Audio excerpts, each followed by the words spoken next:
در نجات قسمی از باشندگان مرکز تجارتی آتش گرفته ضمن ویشنیا در شهر کمیروو روسیه 5 شهروند تاجیکستان نیز سهم گذاشتند. این 5 نفر که کارمند مغازه لباس و پایافزال در آشیانه دوم این مرکز بودند، بیش از 50 نفر را از دم آتش بیرون بردند. فرزان سلیموف زاده شهر دوشنبه یکی از این نجات دهندگان است. او روز 28 مارس در صحبت با رادیو آزادی درباره سوختار روز 25 مارس در مرکز سودای ضمن ویشنیا نقل کرد.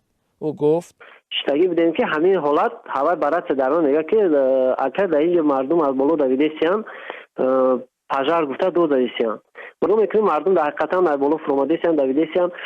ما در برات سر کردم اعلام کردم که بچه‌ها در 4 طرف بودن بچه‌ها ما هم ورات داشتیم در دنیا مغازین برات گفتم بچه‌ها سر کنید بچه‌ها آدم‌ها را بروره که اینجا پژار شده است.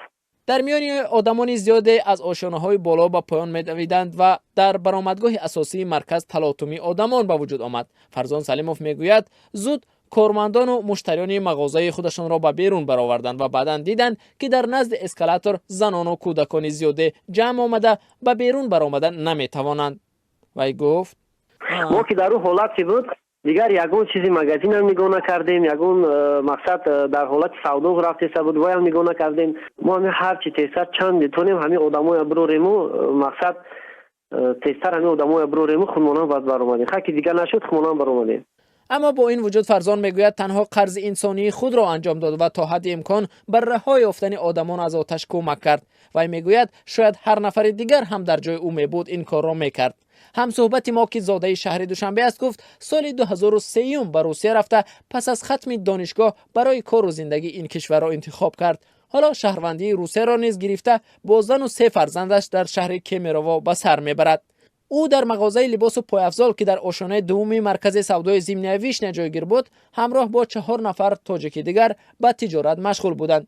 با گذشت 3 روز از سوختار در این مرکز سودا که باعث مرگ 64 نفر از جمله کودکان گشت، فرزان سلیموف و همکاران دیگرش از تقدیر مغازه‌شان هیچ خبری ندارند، چون او میگوید تا به حال تفتیشات در مکان سوختار ادامه دارد و کسی را وارد بنا شدن نمیمانند. ما که در اون حالتی بود دیگر یگون چیزی مغازین هم نگاه نکردیم، یگون مقصد در حالت سودا رفته بود وای هم نگاه نکردیم. ما هم هر چی تیسر چند تونیم همین آدمای ابروریمو مقصد تیسر همین آدمای ابروریمو خودمون باز برآمدیم. خاکی دیگر نشد خودمون برآمدیم. سوختار روز 25 مارس در مرکز تجارتی ضمن ویشنیا در کمیروو 64 کشته و 10 زخمی بر جای گذاشت. دادگاه کمیروو در زمینه سوختار مدیر مرکز تجارتی ضمن ویشنیا نادژدا سودناک را به مهلت 2 ماه بازداشت کرد. با فرضیه تفتیشات بینا از چاره‌های بی‌خطری برخوردار نبود و کارمندان بخش امنیت نتوانستند مردم را با شیوه‌های حرفه‌ای از بینا بیرون برند.